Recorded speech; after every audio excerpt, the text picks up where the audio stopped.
Good morning everyone. With the version 2 update just around the corner, we will be able to enhance our weapons to plus 70, which will give us a 6th augment slot. So in today's video, we're going to be talking about what should you be placing in that 6th augment slot in order to benefit your character the most. But before we jump into all of that, if you're new to the channel, I upload NGS content daily, so if you do play this game, I would really appreciate a subscribe as it really helps out the channel. Anyway, without further ado, let's begin the video.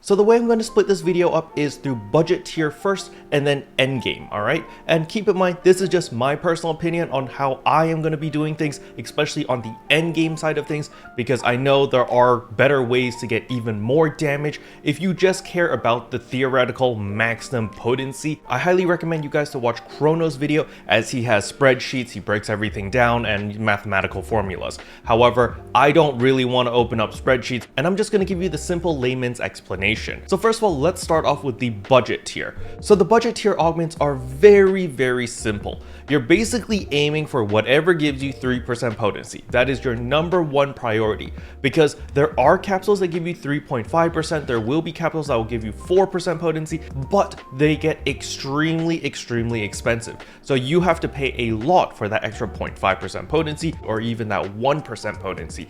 And for the majority of the player base, it's not worth it, because the way that the game is designed is after 2 to 3 months, you're going to be able to catch up. You're going to be able to get all of these more difficult to get capsules that are hard to get right now. But if you're just patient and you're more casual, you can just chill and they're going to be much easier to obtain later down the line. I promise you that, okay? So as a casual / budget oriented player, all you're going to be looking at are going to be the level 4 capsules, because these capsules are currently the end game capsules in the current state of the game. However, once version 2 comes in, there's going to be better capsules that are going to be replacing the majority of these, and these are going to be a lot more common and a lot more easily obtainable. So for example, stat 4. So I have might 4 over here as an example. However, this also includes precision 4 as well as technique 4. Super simple, very easy to get. You guys should probably have a ton of these already. If not, make sure to buy out the seasonal shop. As you can see over here, weapon potency plus 3% of whatever type. So might gives melee,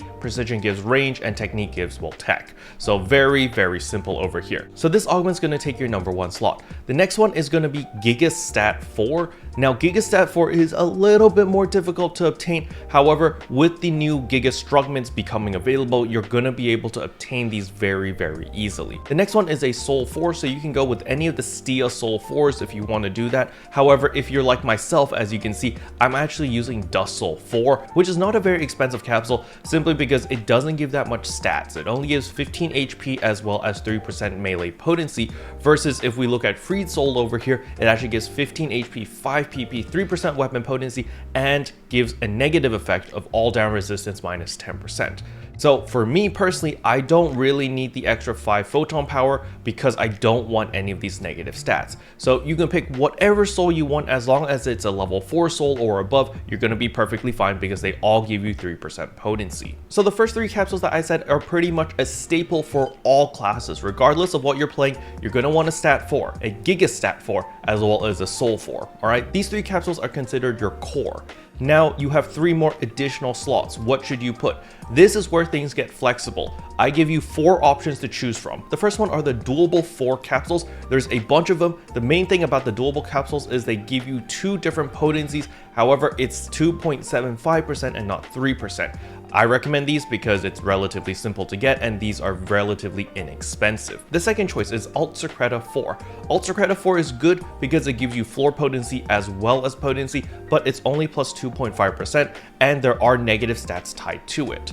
The third choice is Dreadkeeper 4. Dreadkeeper 4 is a very powerful augment, however it does not give you potency, so it's not increasing your damage at all. This is a very defensive augment, however I personally really like it and I've put a lot of value onto Dreadkeeper 4s, but it depends on your playstyle. If you don't care about tankiness and you don't care about survivability and you really want damage, then maybe you might want to skip Dreadkeeper 4. And last but not least is Stia Domina over here. here because it gives you 3% potency, but at a cost of 2% damage resistance. So if I personally was augmenting for budget, I would actually not use Melra Doable, even though I do lose a little bit more potency. You know, that was 2.75 versus Ultra Creta, that is only 2.5%, but I would use these 6 capsules right here. So Might 4, Ultra Creta 4, Gigas Might 4, Dreadkeeper 4, Freed Soul 4, as well as Stia Domina.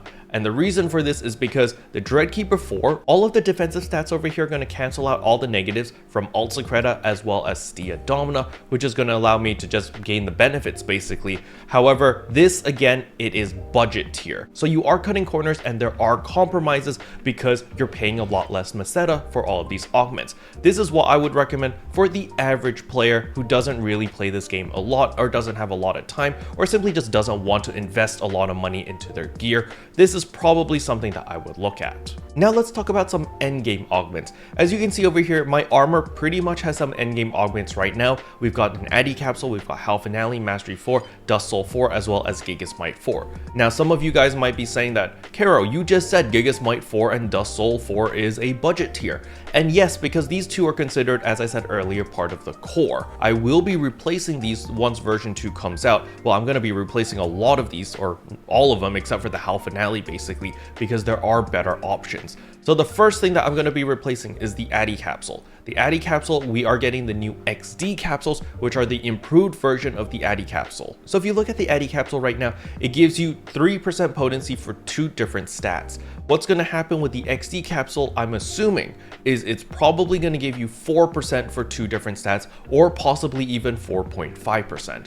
That is my assumption. Now the main XD capsule that I'm going to be looking for is going to be one that gives me critical hit rate. If there's an XD capsule that gives you crit rate, that is the one to go for. I don't care how much crit rate it gives me, I'm going for crit rate because crit rate is just so powerful in NGS. Even if you have lower potency, but if you can guarantee that you're creating every other attack, you still out DPS everyone, regardless of how much potency they have, because crit rate is extremely powerful. However, if they don't have a crit rate XD capsule, then the next priority is going to be potency floor. That's going to be my second choice. The next capsule we're going to be looking at is of course Hal Finale. Hal Finale is too strong to pass up. It's giving you 15 HP, 5 PP, and best of all, it's giving you 4% potency. This is the only capsule at the moment that gives you 4% potency, so this is a must get. The next capsule we're going to be upgrading is Mastery 4 to Mastery 5. I think Mastery 5 is going to be coming out, and I'm assuming that it's 4% for everything. So 4% potency, 4% potency floor increase, as well as 4% damage resistance. That is my assumption. But either way, it's a huge stat increase, so I'm definitely going to be upgrading to Mastery 5. Now as for Soul 4, I'm just going to be using Soul 5 if that's available, or whatever gives me more than 3% potency, because hopefully there's going to be a craftable soul or some sort of new drop that will allow us to get more than 3% potency under the soul slot. And last but not least, for the 5th slot, I'm going to be upgrading Gigas Might 4 into Gigas Master. So when we go to the augment capsules over here, you're going to see Gigas Master right here, plus 20 HP, potency plus 3.5%. Now, if there is a better Gigas capsule that gives me higher potency but for a singular stat, that is the one that I'm going to go for. Gigas Master is extremely expensive because it gives you 3.5% potency for all potency, so all different damage types. That's melee, range, and technique. However, if we get Gigas Might 5, for example, to drop, which gives us 4% potency as well as 20 HP, that is the stat that I'm definitely going to go for. Or even if it only gives 3.5% potency, if Gigas Stat 5 is much cheaper than Gigas Master, then I'm just going to stick with Gigas Stat 5 instead. So now comes the big question of what is my 6th augment going to be? Personally, I see 2 options for my playstyle. There is the Def Trippable over here, which increases potency by 2.5% and increases my floor potency by 2.5%. However, this does require you to run the dual quest because you need this specific capsule, which is not tradable. So if we look over here, you can see that not tradable in personal shop. So if you do want to craft any of these trippable capsules over here, you're going to need to farm the dual quest. Now, I don't know how many phase 2 is going to drop. However, keep in mind, dual quest phase 2 will also require you to re-augment the special Defi capsules because the Defi capsules only apply to phase 1, and so when phase 2 comes out, there's going to be new capsules that you're going to need to re-augment just to farm for this specific capsule.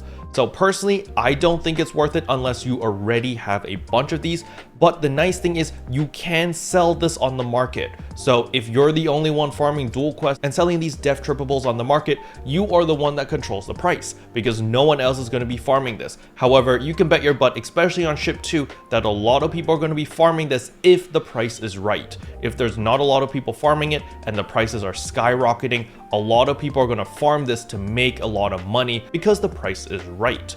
So just keep that in mind, that if you do want any of these trippable capsules, it will cost you time, as you will need to farm the dual quest as well as use all of these death capsules down here. However, the death capsules are very, very inexpensive because by themselves they're pretty much useless since they don't give you a lot of stats. However, for me personally, I don't want to farm the dual quest and I don't care about the dual quest, so I'm going to be using Dreadkeeper 4. Dreadkeeper 4, again, I want to stress, is a defensive capsule. It offers no potency. As you can see here, it gives you 50 HP, 10 photon power, potency floor increased by 6%, as well as damage resistance plus 3%. So all of this over here is defensive stats other than the potency floor increase, which just raises the minimum damage that you can deal with your weapon.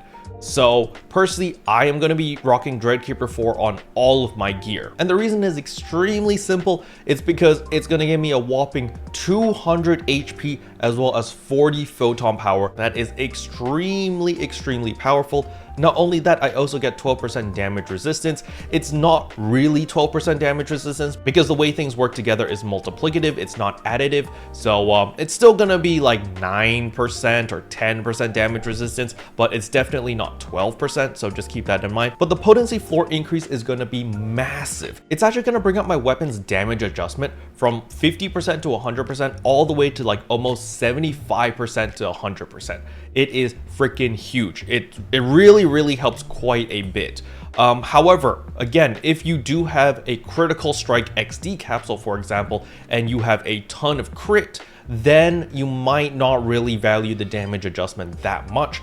I personally am still going to be doing it regardless, mainly because I just like the Dreadkeeper capsules a lot. But if you really care about min-maxing damage alone, then maybe you don't need a Dreadkeeper 4 and you can use any other capsule that simply gives you more potency. However, with the introduction of the version 2 update, we are getting new capsules. So we're going to have to wait and see what the new capsules do and what stats they give in order to give you the best advice. I'm simply showing off what I am planning to do for my gear. So for my armors, I'm just going to be throwing Dreadkeeper 4 onto all of them. For my weapon, the current weapon that I'm using, which is a Neo A weapon, I'm going to throw in Dreadkeeper 4 there as well, just as a placeholder, because remember, we will be upgrading to 9-star rarity weapons the moment they become available on June 14. So I'm going to be farming my butt off, and I want to be as strong as humanly possible so that I can blast through the content and farm more efficiently in order to hopefully get that 9-star rarity weapon ASAP. Special thanks to all the members for supporting the channel. It really means a lot to me.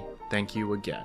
But yeah, that's all I wanted to cover in today's video. Hopefully you guys found it helpful. If you did, I would appreciate a like and a subscribe, and I'll see you guys in tomorrow's video. Bye.